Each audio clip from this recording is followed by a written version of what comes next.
The idea behind this little segment is to really give you some fantastic tips about working with simple kitchen and household items to make great tasting cocktails at home. So first things first, a jigger or a measure. Really important piece of equipment for bartenders. Making a measured drink means that your drinks are always going to taste consistent and fantastic all the time. If you don't have one of these, a simple set of measuring spoons. Of course, if you like to bake at home, you'll find these sitting in your drawer waiting for you to make a great tasting drink. A muddling stick, again, a really important piece of equipment for extracting juice and flavour.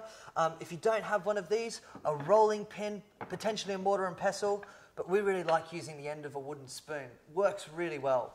Now, of course, we want to work with fresh juices and fresh ingredients. In bartending, we obviously use one of these little puppies. It's called a citrus press. However, if you don't have one, most homes in Australia have one of these fantastic handheld juicers.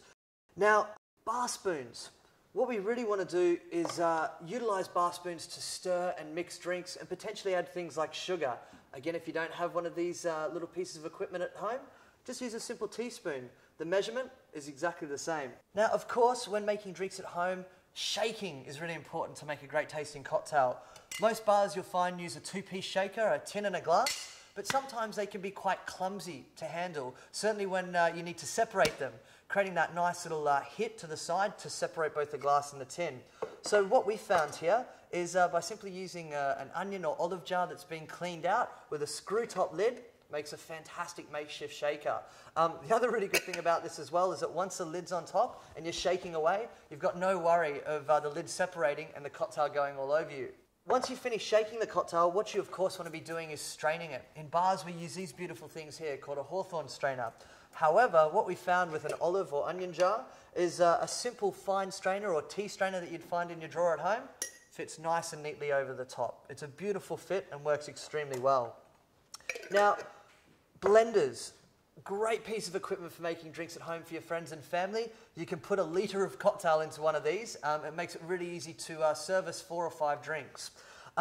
Real quick little tip though, if you're taking a recipe that is asking for a drink to be shaken, simply double the sugar content into the blender and you'll find the drink will end up tasting absolutely perfect. Now, of course, we've talked about all these pieces of equipment that we need to make great tasting drinks, but we also need something to serve these drinks in. Now, in bars, you're going to find beautiful coupettes or cocktail or martini glasses such as this. If you don't have these at home, don't be afraid.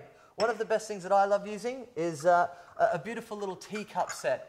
This, of course, is my grandmother's, and this works perfectly. It's a little bit quirky, it's a little bit fun, and it always puts a smile on your friends' faces. Next little piece as well is that if you don't have a highball glass, a beautiful long glass for making gorgeous long drinks such as a Collins or potentially a Bacardi Mojito, again, go back to that olive or onion jar. It works absolutely perfectly.